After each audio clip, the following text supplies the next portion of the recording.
Friends, കഴിഞ്ഞ ദിവസം നമ്മൾ പറഞ്ഞ നിഫ്റ്റിയുടെ ലെവൽസ് എല്ലാം വളരെ പെർഫെക്റ്റ് ആയിട്ടാണ് ഇന്ന് മാർക്കറ്റിൽ ആക്ട് ചെയ്തിരിക്കുന്നത്. അപ്പോൾ നിങ്ങളതിനെ ബേസ് ചെയ്ത് പ്രോഫിറ്റ് ബുക്ക് ചെയ്തെങ്കിൽ ജസ്റ്റ് ഒന്ന് കമൻറ്റ് ചെയ്യുക.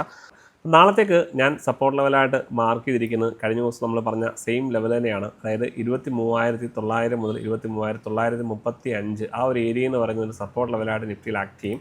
അപ്പം ഇന്ന് നമ്മൾ നോക്കിയാൽ കാണാൻ സാധിക്കും പലതവണ മാർക്കറ്റ് ആ ഒരു ലെവലിനെ റെസ്പെക്ട് ചെയ്താണ് മാർക്കറ്റ് ക്ലോസ് ചെയ്തിരിക്കുന്നത്. അപ്പോൾ നമ്മളത് പറയാനുള്ളൊരു കാരണം എന്ന് പറഞ്ഞു കഴിഞ്ഞാൽ നമ്മുടെ മാർക്കറ്റ് പ്രൊഫൈൽ ചാർട്ടിൽ 24th ഒരു സിംഗിൾ പ്രിൻ്റ് ക്രിയേറ്റ് ചെയ്തിട്ടുണ്ട്. അതായത് സ്മാർട്ട് മണി ആക്ടിവിറ്റി നടന്ന ഒരു ഏരിയയാണ്. അപ്പോൾ അതുകൊണ്ടാണ് നമ്മൾ ആ ഒരു ലെവലിനെ മെൻഷൻ ചെയ്ത് പറഞ്ഞത്. അപ്പോൾ നാളത്തേക്ക് നമ്മൾ ഈ ഒരു ലെവലിൻ്റെ താഴെ മാത്രമേ നമ്മളൊരു ഡൗൺ സൈഡിലേക്ക് എൻട്രി പ്ലാൻ ചെയ്യാനായിട്ട് പാടും. അതായത് 23,890 താഴെ മാർക്കറ്റ് സഡനായിട്ട് ബ്രേക്ക് ചെയ്താൽ എൻട്രി എടുക്കരുത്. ആ ഒരു ലെവലിൽ ഉള്ള പ്രൈസ് ആക്ഷൻ വളരെ ഇമ്പോർട്ടൻ്റ് ആണ്. അപ്പം ഈ ഒരു ലെവലിൻ്റെ താഴെ നമ്മൾ എൻട്രി എടുത്തു കഴിഞ്ഞാൽ നമുക്ക് നിഫ്റ്റി നെക്സ്റ്റ് സപ്പോർട്ടായിട്ടുള്ള 23,830 ആ ഒരു ഏരിയയിലേക്ക് മാർക്കറ്റ് എത്താനുള്ളൊരു പോസിബിലിറ്റി ഉണ്ട്. അപ്പം ഈ ഒരു ഏരിയനെ നമ്മൾ കഴിഞ്ഞ ദിവസം പറഞ്ഞ അതേപോലെ തന്നെ ഈ ഒരു ഏരിയ നിങ്ങൾ സ്ട്രോങ് ആയിട്ടുള്ള ഒരു സപ്പോർട്ട് ഏരിയ ആയിട്ട് മാർക്ക് ചെയ്യുക. അതായത് 23,830 മുതൽ 23,790 ആ ഒരു ഏരിയ എന്ന് പറഞ്ഞാൽ വളരെ സ്ട്രോങ് ആയിട്ടുള്ള ഒരു സപ്പോർട്ട് സോണാണ് നിഫ്റ്റിയിൽ.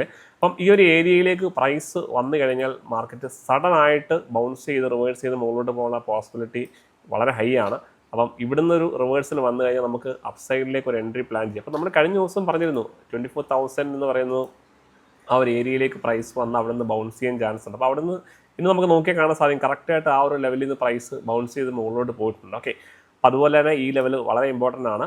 അപ്പം ഈ ലെവൽ നമ്മൾ പറയാനും മാർക്കറ്റ് പ്രൊഫൈൽ ചാർട്ടിൽ വേറൊരു റീസൺ ഉണ്ട്. അതായത് ഇന്ന് നമ്മൾ നോക്കിയാൽ കാണാൻ സാധിക്കും 24th ചാർട്ടിൽ ഇവിടെ ഒരു poor low AB poor low മാർക്കറ്റിൽ ക്രിയേറ്റ് ചെയ്തിട്ടുണ്ട്. അപ്പോൾ അതുകൊണ്ട് തന്നെ മാർക്കറ്റ് ഈ ഒരു 24th ഡേ ലോയിലേക്ക് മാർക്കറ്റ് എത്താനൊരു പോസിബിലിറ്റി ഉണ്ട്.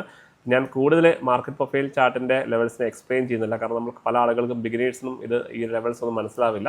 അപ്പോൾ അതുകൊണ്ടാണ് ഞാൻ കൂടുതൽ സ്പോട്ട് പ്രൈസിൻ്റെ ലെവൽസ് മെൻഷൻ ചെയ്യുന്നത്. ഓക്കെ, അതുപോലെ തന്നെ നാളെ നിഫ്റ്റിയിലൊരു ഫ്ലാറ്റ് ഓപ്പണിംഗ് ആണെന്നുണ്ടെങ്കിൽ, അതായത് മാർക്കറ്റ് കുറേ സമയം ഈ ഒരു ഏരിയയിൽ ട്രേഡ് ചെയ്തിട്ട് 24,000 ലെവലിൽ മാർക്കറ്റ് മുകളിലോട്ട് ബ്രേക്ക് ചെയ്ത് കഴിഞ്ഞാൽ ഇവിടെ നമുക്കൊരു ലോങ് എൻട്രിക്കുള്ള ഓപ്പർച്യൂണിറ്റി ഉണ്ട്. അങ്ങനെയാണെന്നുണ്ടെങ്കിൽ നെക്സ്റ്റ് റെസിസ്റ്റൻസ് ആയിട്ടുള്ള 24,070 ആ ഒരു ഏരിയയിലേക്ക് നിഫ്റ്റി അപ്രോച്ച് ചെയ്യാനുള്ള ചാൻസ് ഉണ്ട്.